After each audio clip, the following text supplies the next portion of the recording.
Hey, Miguel Iturrate back here on the CRP, and it is Wednesday, October 16th, late night, October 16th, and I'm joined by Snake Eyes because we are coming off the third offering for AEW Dynamite TNT, obviously, the cable network in the United States featuring All Elite Wrestling. And their third show was this weekend, or this week, this Wednesday, rather, not weekend. And myself and Snake Eyes are getting together to review the show. Obviously, we're still watching AEW, going back and forth with NXT, maybe doing the old record box and things. But how you doing? What are you up to? I'm doing good, man. I wrestled my last match on Saturday. I got the foreheads on my or the scabs on my forehead to prove it. I don't know, it was a good run, but now I can sit down and watch more wrestling and talk more wrestling instead of actually being in the ring. But we'll see what happens in the future, you know. This is where don't you worry. This is where the big bucks are made. I hope so. Because it wasn't on the independent scene in my state. Well, I always joke around. It's like we can make 100 times more. 100 times zero is still zero, man. So at any rate, but no, I appreciate it, and the love of the sport is something that, hopefully you don't hear the call, or you do hear the call, and it's the right thing, and you go back in there. But I'm glad you left on some of your own terms and stuff. I know you had a shaky weekend with the back, or a week, building up to the fight with the back injury and stuff. And talk a little bit about that, the old veteran job with the known opponent. Well, luckily I was working who I consider my road wife in Wisconsin wrestling, a guy by the name of Damon Knight. Him and I have traveled up and down the roads. He actually started in my backyard. Let's just end it at that. But yeah, last Thursday I helped set up the ring, and I brought my 3-year-old daughter because she's never been to a wrestling ring before. So I wanted her to be able to experience it. My oldest has been to at least 100 shows. So she's got to do the whole running the ropes and jumping off and doing all that and having fun.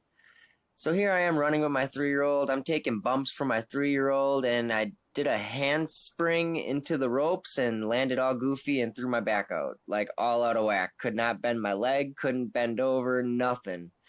So we took X-rays and found out I have 3 compressed um, spinal bones in my lumbar of my back and 3 that are out of alignment above the lumbar.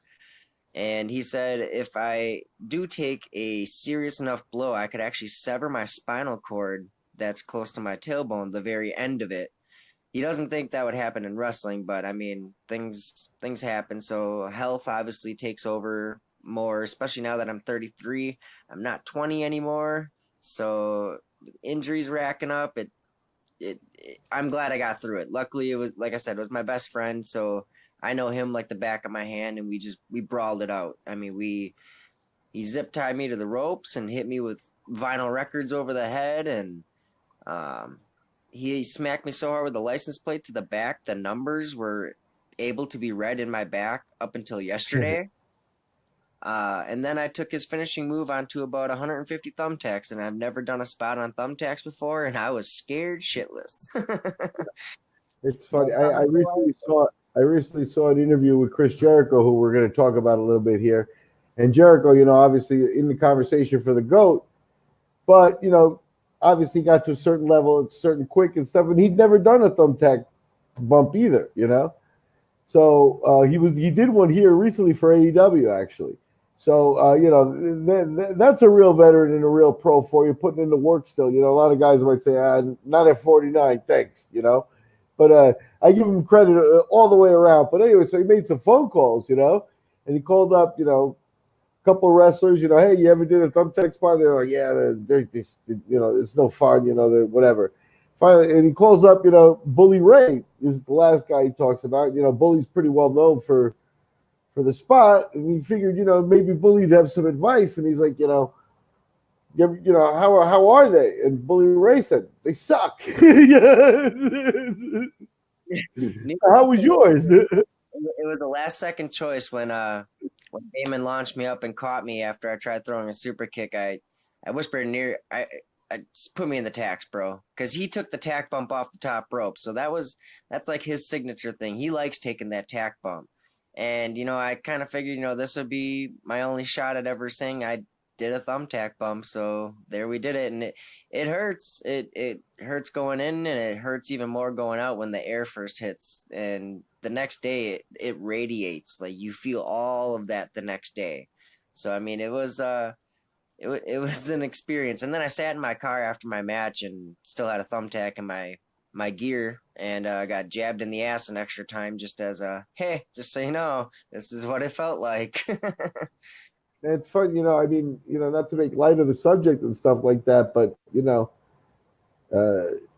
Kenny Omega, part of his big reputation is he wrestled with a 9-year-old, right? And you tried wrestling with a 3-year-old, and she fucked you up, man.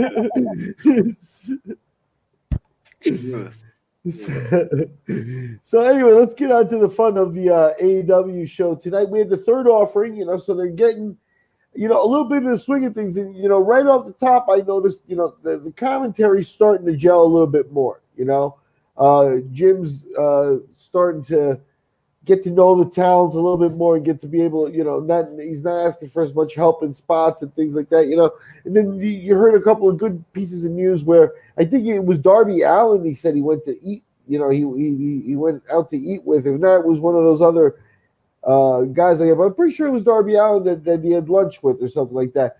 And old Jim is putting in the work and now getting to know the roster, and that's cool too because you could be jaded old Jim Ross and there to do the shtick a la Jerry Lawler. And he's not doing that in wrestling on his laurels. If he's going to lunch with the young guys and stuff like that, he's immersing himself in it. And I expect the commentary to come along. Any comments on that before we get into the action? It is good to see. I mean, that's the exact reason why Eric Bischoff just got fired from WWE was he didn't really want to get to know the talent. And then you see a guy like Jim, going to lunch with the younger guys to kind of learn their moves and learn their backstory so that it's not just always Excalibur that seems to be kind of hitting all the wrestlers' backstories and knowing all the names of their moves and stuff. I generally love to see Jim Ross doing all this extra work and putting in the hours and time to make AEW as best as it can be on TV. And I mean, we got the two storytellers of my youth, Tony Schiavone from WCW and Jim Ross from WWF, retelling new stories with today's it still blows my mind to this day that I actually think I like that duo as opposed to JR and Jerry the King Lawler. Yeah. Now let me ask you a question. While we're on the subject, obviously we're eager to get into the third show, but obviously so much to talk about. Have you heard the Taz rumors? What are your thoughts on something like that happening and going down? Well, a little known fact about me is I used to be a very early Taz radio listener when he first started his podcast. I used to call into the Taz show every single week and talk to Taz. And eventually it got to the point where he knew me by name when I would call. I actually called him the day my youngest daughter was born because it was SummerSlam weekend and he was doing a live show and he congratulated us on the kid and everything. I love Taz, and the fact that I get to hear him call the AEW Dark matches that are going to hit YouTube next Tuesday, I have my notifications set, and I'm going to do nothing but watch that because I love Taz commentary, especially when he goes off on a tangent and he loses his mind. I'm super excited. I kind of wish it would be a full-time thing, Taz on the AEW Dark. If it comes to be, it would be great. The thing about Taz to me is, I don't know. I guess you got JBL and guys like a few guys like that, but usually you think of more like Lawler and guys like that, where like they're older guys that were wrestlers. So Jerry's now a shtick fest. You know what I mean? He doesn't really. But Taz is still a fresh mind and kind of edgy when he wants to be and stuff. So. I appreciate his work as well, and his in-ring stuff. Now maybe it's a few years away and stuff like that. But that to me, that gives him credentials too. You know what I mean? So Taz would be good news too. So anyway, let's get right into it. The AEW show, obviously, the third show We had a couple interesting things here. They're doing a lot of, run-ins, people running in and beating other people up and stuff like that. Almost hard to keep track of at this point. The Lucha Brothers took out, SoCal Express here at the very beginning. Now, what's that all about? You think that maybe that's who they expected to see at the end of the tournament? Maybe they're taking out the competition. It seemed like it was unnecessary to me. Obviously, the tournament's building and everything, but what'd you think of that? Well, and I'm almost positive they're gonna do the SCU Lucha Brothers. So I mean, it's a good way to add extra video package into the build up for the tag match. I mean, we did see, Lucha Brothers in action tonight and SCU, both part of the tag team tournament, both picking up victory. So, in a way, it was just a way to kind of push that storyline to gain interest for next. I don't know if it's next week or the week after that they're doing that tag match. So, good call. Yep. The bottom line with that match is, SoCal. They mixed it up. They get a couple of storylines and threads that they can continue to do. They made a big deal about Christopher Daniels and Frankie Kazarian being the representatives, leaving Scorpio off to the side. Scorpio actually saying we're going to go with the vets, and then Lucha Brothers taking out Daniels, affecting that. Scorpio comes into the match anyway. Obviously, the three, they're a pretty seamless team, so they got through. Best Friends putting up a good fight, but they've had some spots over the last couple of weeks and stuff. But I think this one was one where, if you know the business, where Daniels and Kazarian and the kind of veteran respect they have, they may not be actually, being the elite members, but they might as well be, kind of thing. They kind of have a respect spot there. So I did expect them to get into the finals. Well, yeah, and SCU is on being the elite. They do their normal worst town bit almost every single episode. And I apologize. What I actually meant is that they didn't crack. They don't have an office and an executive vice presidentship. They're not that level of the guys, but they still have respect. Right, and I didn't see Best Friends winning. I mean, they do really cool stuff. It just doesn't really connect with the crowd. I don't know what it is. It's almost the same thing as the Dark Order syndrome. I mean, they do really cool things, but they just don't resonate with the crowd. And then you got, I mean, you're obviously with Scorpio Sky having to be in the match instead. He's kind of overcoming his own doubts because with the whole picking the veterans, he said himself that he was doubtful that he would be able to help this team, and that's why he picked the two veterans to go, and he was going to stand back. So this kind of pushed Scorpio to his confidence and boosting that up. So I'm actually excited to see what happens with Lucha Brothers and SCU. Is CD going to come back in, or is Scorpio Sky going to say, here's your spot? Or, always building questions to the next match. That's what's going to keep viewers tuning in every single week. And to me, it is one of the questions that AEW is going to have. Like, I'm not familiar with Best Friends, work, for years or whatever like that. But it seems to me like a gimmick that could get tired fast, or that it's a gimmick that, maybe plays out at the indie scene where, you don't see it every week. But then when you see it every week, the hug and stuff like that. The bottom line is the guy who hasn't wrestled in the group is the guy who's most over by far, and that should be something. Sort of the same thing applies to the Dark Order, I mean, again, they're so gimmick heavy, they have to come out with the minions, Dark Uno or Evil Uno rather has to have the a mask and stuff like that. It's such a gimmick that it's hard to bring, to take it 100% seriously or get them out of a rut. You know what I mean? Whereas the SCU gimmick is multi-dimensional. The guys can talk. They got mic work and things like that. It's like I haven't seen that type of stuff out of them. So I think the right team advanced, and I think not that the other guys haven't added something. I do think that they do have a nice tag team division. I still think we haven't seen, the top end of the division, and on top of that, the dedication to the division has been nice, and we got a second tag team match here as well. And this one also we got thrown for a loop. No Luchasaurus, no sighting of Luchasaurus, not even on the show. Why don't you take it away from there? Well, from what I had read, that they did announce earlier this afternoon that Luchasaurus suffered an injury. He was not going to be at the show tonight. Hence why they had Marco Stunt fill in for Luchasaurus here tonight. And I actually think that match was a little more entertaining with Marco Stunt and Jungle Boy and not Luchasaurus in the match. We got to see a lot of Marco taking or giving bumps to Ray Phoenix. I mean, I'm glad. I'm not sure if he ever bumped Pentagon. If he did, that was foolish. But I know almost every time that Marco did a move where somebody had to take a bump, it was on Phoenix, which is smart. He's the smaller guy of the group. It was all off of momentum-based moves. They're doing it smart with Marco Stunt. He's not just running up and giving some guy a DDT. He's getting launched by Jungle Boy or launched by Luchasaurus into it so that the momentum is swinging the person around and not just Marco himself. So they're doing the right thing with Marco Stunt for sure. Yeah, no, I agree with you. First of all, Marco's the third guy here. With all due respect, we paid to see Luchasaurus. I quote unquote paid to see Luchasaurus, so it's very disappointing.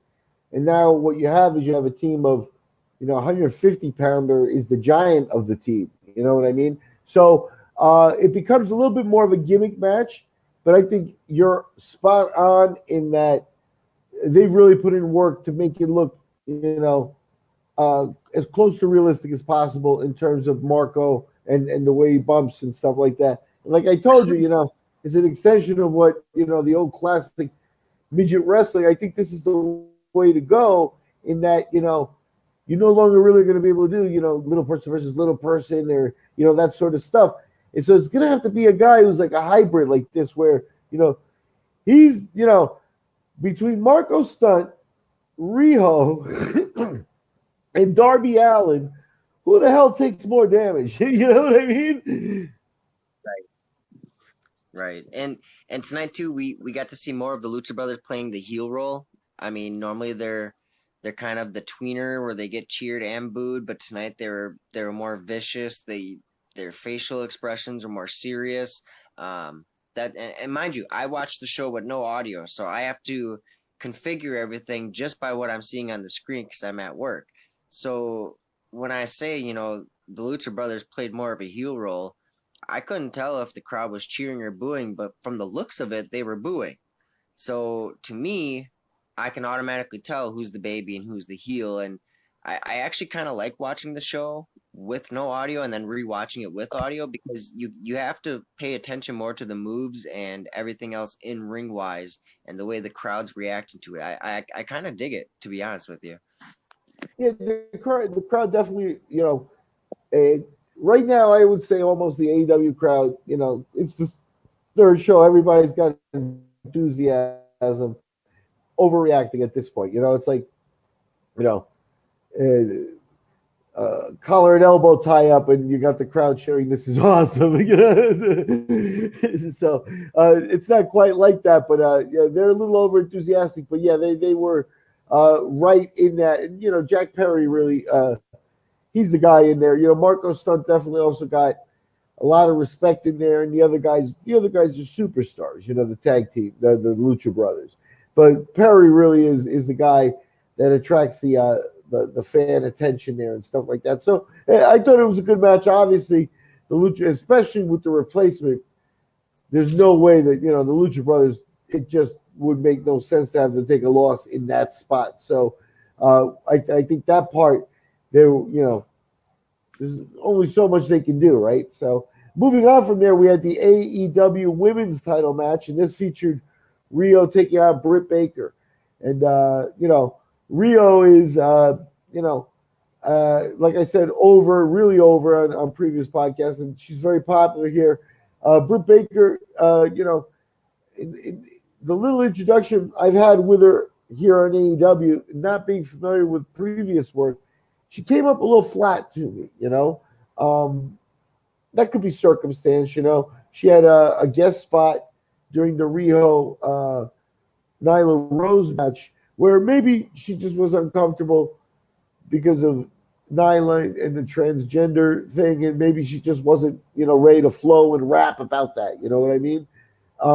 But she did come across as a little bit uncomfortable, and kind of relied on that. Yeah, I wish I was in the ring kind of thing, which I guess is okay. And then now, when she got in the ring so far, she's been okay. She's been good, but I think AEW did exactly the right thing. And I hope, in a way they do this with Cody as well. I think they should let the belt sit for a little bit. I don't want to see the belt start switching hands right away. So I think Britt Baker shows up here perfectly. She was the first person to get a crack at the belt and doesn't break through. Now she goes back to the pack, and I'm all right with that. She got her shot. Right, and obviously it was a one-off because they tag teamed last week, and now this week they're against each other. And after the match, they shook hands, and all in the spirit of competition and all that sort of jazz. But I actually thought this was Britt Baker's best showing yet in ring wise. I really like the fact that she uses the mandible claw with the crossface. I think that's a perfect finish for somebody pulling a dentist gimmick. Because who else knows the jawline better than a dentist, right? And then Riho using that momentum to schoolgirl sort of pin Britt Baker to retain the title kind of makes Riho squeeze by a little bit. So now we're starting to see cracks in the armor of Riho and what breaks her down, and if maybe it's a Riho's submission person, you're gonna have to get her to tap. You're not gonna be able to get her shoulders down for a 1, 2, 3. So maybe they play into that storyline a little bit too. Yeah, we'll see. I mean, the bottom line is here. I think especially we haven't seen the full gamut of the roster. Like at one point, Nyla will probably at some point have to, I would assume be on the fast track. I mean, I don't think they're going to send her, way to the back of the line and put her in prelim matches now. So and then we haven't even really seen other than as Brandy's sidekick, Awesome Kong. And I mean, if they're going to spend a little Awesome Kong route, they should do it quickly because she's a little older and she's a little slower, and you want to take advantage of that and stuff. So there are a couple of dominant forces that still haven't been moved into place yet. So we'll see how all that plays out. Right, exactly. And I mean, we also Leva Bates. We can't leave her out. I'm assuming Tennille Dashwood's got to debut in AEW sooner or later. I mean, her name value is just nobody's talking about her anymore after she made the Battle Royal appearance. So we'll see what happens with the women's division yet. Yeah, I mean, they pulled in Penelope Ford, and they said has a contract and stuff. You're starting to hash it out, but still, not a lot of direction. Like, who are the heels? Who are the bad guys? Obviously Riho is now 5-1. I think they mentioned, so they've fed her to us every time they could, and they've done the right thing to her. That's a no-brainer. A 98-pounder, like that, you're gonna have to put, babyface on it. But other than that, the women, Nyla, I guess you could say, has been playing a heel, but we just don't know where the other ones fall. Britt and B Priestley are in a feud and stuff like that. But like I said, to be honest, I think especially with the AEW audience and the more modern audience, B Priestley's a little more edgy. A doctor versus kind of like someone with more of a modern edgy. B may be the babyface in that, whether they like it or not. Right. Now let's go ahead and get into more. Now we've been through the tag team stuff, and now we've got the ladies talked about. Now let's get into the meaty part here. The tag team match featured Jon Moxley and Pac taking on Kenny Omega and Hangman Page, and this is a good way to start getting some wins for the winless. And they created a match all of a sudden real quick. Why don't you take us through this? Sure. Yeah, it was good to see Hangman and Kenny pick up a victory, even if it was all because of Moxley hitting his finish on Pac and walking out on Pac at the end. But the whole match was just a nice steady flow of moves and combinations and spots. They did that one dive spot where everybody got their one dive over by the entry ramp and stuff like that. Yeah, it was a good way to get that. And then they announced too that next week it'll be Mox against Pac. So now we have another match set up from this tag team match. So not only did you give competitors that needed a win a victory, but you also just set up a match for next week. See, now talk nitty-gritty to me, like as far as maybe as an insider, you have a little bit of insight from, like, so Moxley, Pac, you know, they wrestled this weekend, or this week rather, Wednesday. Or I apologize for getting my days screwed up here, but now they're off, and now they're gonna be live on TV next Wednesday and stuff. So, you know, the body gets a little bit of time to heal. You know, maybe they get to, you know, call each other up, spend an hour on the phone talking about it. They're, you know, together, talk about it again. More preparation stuff. Is that, you know, the best thing that we could see? Is what that also gives us is you're going to be like, hey, you know, we see Moxley every week. We see Pac every week on TV. You know, the WWE, you know, had no problem sending Cena out every week, plus Cena working 5 days a week, you know, in between the TV shows and stuff. So, can we count on seeing the big guys like Moxley, Pac, and, you know, these other Jericho's, another guy who's been very active, but Jericho's going to be like, I'm doing this once a week. This is great, you know? Talk a little bit about that and how that might affect what we see in the ring. Well, and I kind of think that's how Moxley and Pac feel about it at the same time too. Is, hey, we only got to work 1 day a week, man. We're collecting a paycheck, you know. And it does pique my interest to see Mox and Pac outside of a WWE style match where they're a little more creative freedom. So I'm excited to see what Indie Pac and Indie Moxley are going to do to each other in the ring. I think it's going to be a very interesting match, and a lot of people aren't going to expect what they're going to see, because it's not going to be Dean Ambrose versus Neville. It's you know, going to be the two gritty guys that are clawing their way to the top without being in the machine on TV. So they got to bring it. They have to bring it next week. Yeah, no, I think it's going to be a spectacular match. It's right along the lines of, you know, what they've been delivering with us here. Now, what, you know, that Omega, Omega and Page versus Pac and Moxley was kind of, you know, it was a surprise, and it led to another surprise and stuff. And like I said, they're showing a good ability to keep the frontline guys, you know, on the front line. One of the things that may have gone unnoticed is Omega. You know, this is a second win for Omega. Omega picked up a win over Joey Janela on one of the dark matches the week before. And, you know, did you get a chance to catch that match? I did, and because of the fact that it was a lights out unsanctioned match, it actually does not count toward the win-loss record.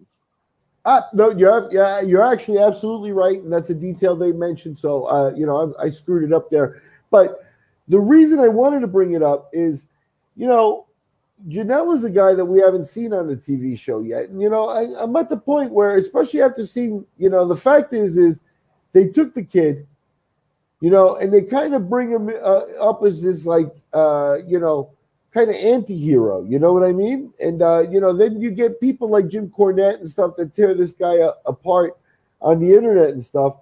And, you know, if you do some research, first of all, that bump off of the warehouse and stuff, I mean, you know, that's not for everybody, you know? So I think that gets him a little bit of that nutty respect that indie wrestling has.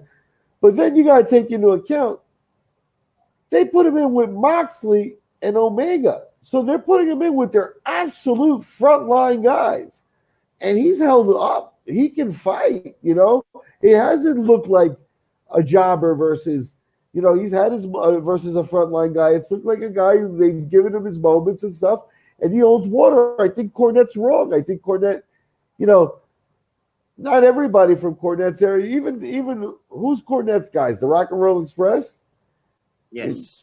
Those guys weren't, you know, Paul Orndorff and Ivan Putski. You know what I mean? They were chubby and they were on the road. You can catch them, with the old alcoholic eyes and stuff like that. You know what I mean? It's like, wrestling's a tough business for Cornette to be that critical of Janela and his body style and stuff like that. You know, not when you can take the guy and put him in with Moxley and Omega in the early going of your show. That's a guy you can count on to do the work, and he's putting it in. Well, I'm glad you brought up Jim Cornette. That's actually one of the things I was gonna bring up during my little Joey Janela rant here. I actually think the AEW Dark is actually a really good spot for Joey Janela because he is that more of a extreme hardcore guy. So you're trying to get your extreme audience, which is mostly internet fans anyway. They're not the ones that are, anticipating to see him on TV because I'm sure there's got to be limitations to what hardcore stuff you can use on TNT as opposed to pay-per-view. But, Jim Cornette, he's always working. And I don't ever know if he's ripping somebody apart to be a dick or if he's ripping them apart because he secretly likes that person. Because I know he did the same thing with the Young Bucks a few years ago. He would tear apart the Young Bucks, and he saw them at a convention and goes, "Hey, boys, isn't it nice? I put you guys over so well." Like, I always feel like Jim Cornette's it's that 80s mind frame where everything's a work. Yeah, no, I agree with you. And, I think it's good. I'm happy that Jim's back and on the internet, becoming a bit more of a vocal personality in the modern age and stuff like that. And I think, he's earned his chops. I like to listen to what he says. I don't have to agree with everything he says. And, in particular, I think the more I see of Janela,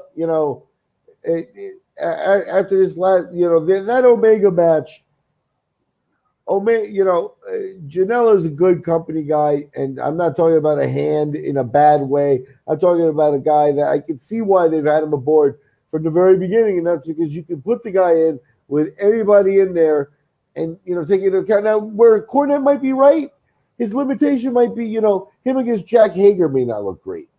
You know what I mean? But we'll see because, against the smaller guys and stuff, he's in the neighborhood and he's been doing good work and stuff. So I think hopefully he tried, if they do him, doing hardcore stuff on the Dark show, hopefully they transition him to the TV show. Maybe, he gets to show a little bit of his wrestling chops too. Same thing with Orange Cassidy. We're gonna have to see these guys wrestle eventually. Well, and you can't force everybody to the front of the line. Everybody's got to have their time and place. So, maybe this is them just grooming Joey Janela for the AEW audience on Dark, and then you debate him on TV, 6 months from now when all the excitement from the guys that are reoccurring roles on TV right now, starts to fizzle off with the excitement. Then you bring somebody like a Joey Janela up to do a hardcore match in the middle of a show. You know what I mean? I'm assuming it'll all come around. And another thing with Cornette, he rips the deathmatch guys all the time, but I think it was like 2 weeks ago on his podcast, he was talking about Joe LeDuc and the old promos that he used to do, cutting his arm open and drinking his own blood, and Abdullah the Butcher stabbing people with a fork and all this other stuff. And then he tears apart modern day deathmatch wrestling. I don't really see a difference in it. It's all just ultra violent stuff anyway. So, like I said, I feel Jim Cornette's just always working. Yeah. When you go back, the legacy of like a guy like the Sheik, you mentioned Abdullah the Butcher. I remember seeing on channel, it was one of the UHF channels in New York. It's one of the Spanish speaking channels, but I remember seeing a barbed wire match with Abdullah the Butcher and Carlos Colon. And now, you kind of look back and hear about those fights, and they were bloodbaths, and they were known. Now the advent of AIDS in the 80s changed a lot of the blood, and a lot of the pros, I think, became snobbish and were like, I won't do it. And then, it makes a comeback on the underground, which is, how many things make a comeback. Just, look at bare knuckle boxing, for example. You know what I mean? It's like, yeah, I think a lot of boxers are very snooty and think it's like, yeah, bare knuckles, beneath us or whatever. And I think that's kind of what you're looking at there in pro wrestling, that the bleeding and the hardcore thing kind of went in a cycle, and it kind of didn't become cool when health became involved and stuff. Medical things change. And then you get a whole bunch of younger guys that are willing to take more risks and stuff, and the cycle begins all over again. So, yeah, Cornette, he's not a dinosaur yet. He's on his way to being one, though, So we'll see. I'm a very avid listener to both of his podcasts. So, I mean, I definitely get my 4 hours of Jim Cornette a week, and it's like you said, you may not have to always agree with it, but I listen to a lot of different opinionated podcasts about wrestling. So, and Jim Cornette's one of the very few that I make sure that I listen to every week, especially now with this G-Raver stuff. I make sure to stay on top of that. So, it's very interesting right now. But let's carry on with AEW here. Yeah. Now the final match, the main event was Le Champion, as he likes to say. And he was taking on Darby Allin. Obviously, the AEW, it's only their third show, but already we're getting a match, that Darby Allin earned the spot in a match last week. So people are seeing it. People are, the stories are right there in Chris for us. Darby Allin, not somebody you expect in the title picture, but, in a one-on-one situation, the way they're presenting things, he is about as dangerous as they come for, a winner-take-all one-time match, because the guy did what he does. Like I said, between him, Riho, and Marco Stunt, who takes the most punishment, I think Darby Allin may be the winner there. The kid, this particular match, he got his hands taped behind his back, and he did a full several-minute sequence of taking bombs and delivering with his hands tied. That's exceptionally dedication to the craft, I think, Well, and this is one of the times where me having it on at the bar is actually kind of exciting for me, because people are watching this and, I wonder how many times you practiced that, ha ha ha. And I actually turned around and I said, well, for one, this guy is good enough to where he probably didn't have to practice that. He probably has this down like the back of his hand. And a couple of the bar patrons got it, and they're like, wow, this kid's athletic as shit. Like, he might not be as big as Jericho, but he's still able to do shit without his hands. And as you said, it was several minutes. It was the last, quarter of the match, basically. And, a part of me kind of wishes in a little way that they would have had Darby squeak by a victory and then be inserted into full gear as a triple threat, just to then you can put into the fans' head that, hey, anything actually can happen on these shows. I know WWE, traded, was it the title or a major belt at a house show, and everybody lost their minds. I think this could have been one of those times where Darby could have rolled him up, and a surprise thing to kind of get that in the head. If everything's sports based, Darby can take more pain than Jericho, so that's where he would have that. If AEW really wants to do the scientific thing, that's where they could have really shown that. I think they got the point across with Allin without giving the belt a switch. I think they came about as close to it as possible. I think the fact is there were a couple of ways that they could have gotten him over, including the way Cody Rhodes did it, which was just let him fight it out to a draw, And if nobody could put the kid away, that gives him an X factor and stuff. I think they gave him a pop in that it took interference for Jericho to get him out of there and stuff like that. So Darby Allin's definitely worked his character into a spot where I think he's going to be okay. He's going to be popular, and hopefully he doesn't get hurt, because that physical style, you could be one pop away from having to take out the top end of your arsenal there. So hopefully that lasts. It'll be interesting to see how this plays into the rest of the storyline, because this is Darby Allin. I don't think Chris Jericho did anything to make Darby Allin go away and be like, oh, I'll live to fight. I'm not in the belt picture yet. No, I think he should be bolstered by that. So what are your thoughts on that? Well, and this is one of those matches where you can see where Jericho's age really took center stage.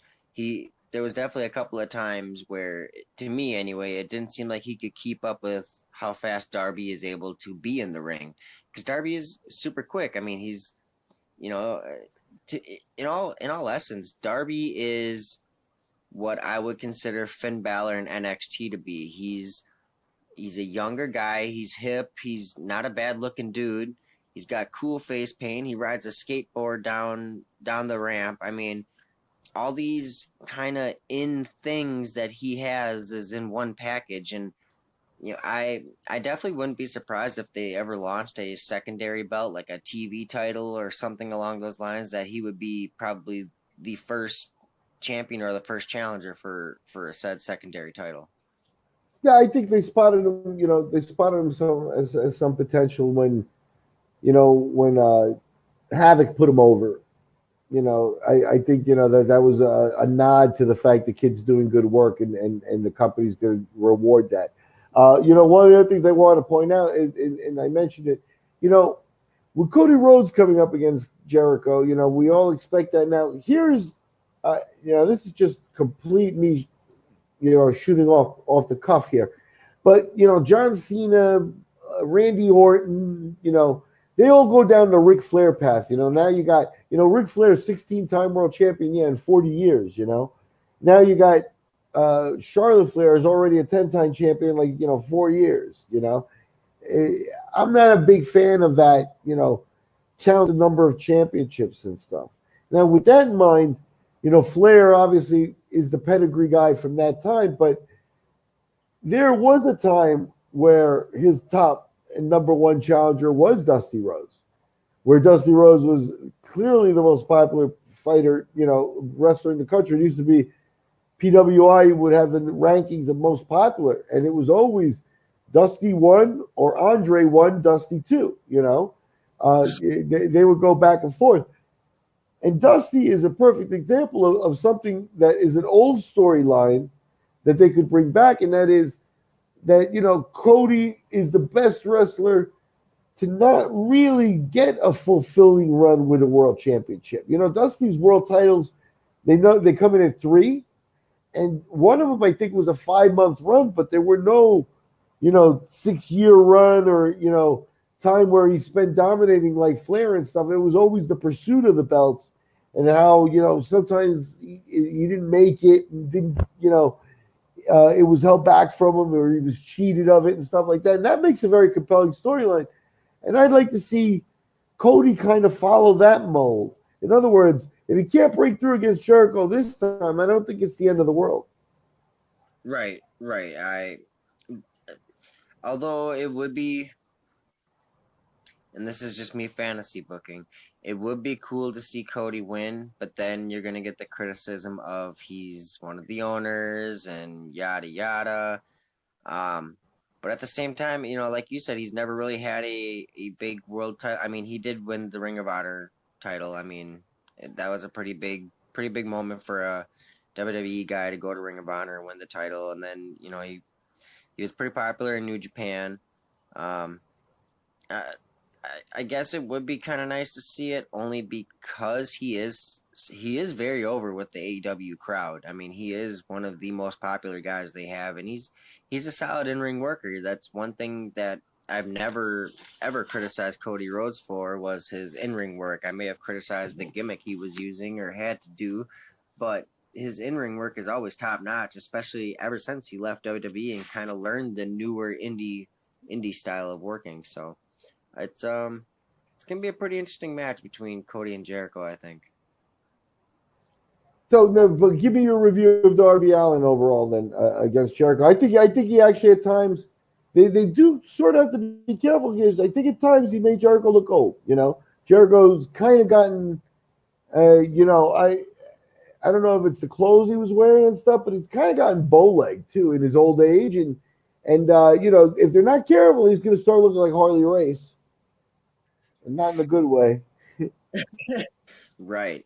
And Jericho's getting older. We don't really know his personal life, but I've heard stories about being a heavy drinker, and some of that does show kind of in the way his body is nowadays, as opposed to when he was in the WWE and all that. But yeah, they're gonna have to be careful. They can't put him in the ring with too many younger guys like a Darby Allin or I guess Jimmy Havoc could probably work a slower pace. I wouldn't see a Scorpio Sky versus Jericho match because Scorpio would just embarrass him in the ring. As weird as that sounds, I mean Jericho's so good, but when you're a guy like Scorpio and you're younger 30s and you're at the peak of your career, whereas you're starting that decline where you should really slow down a little bit.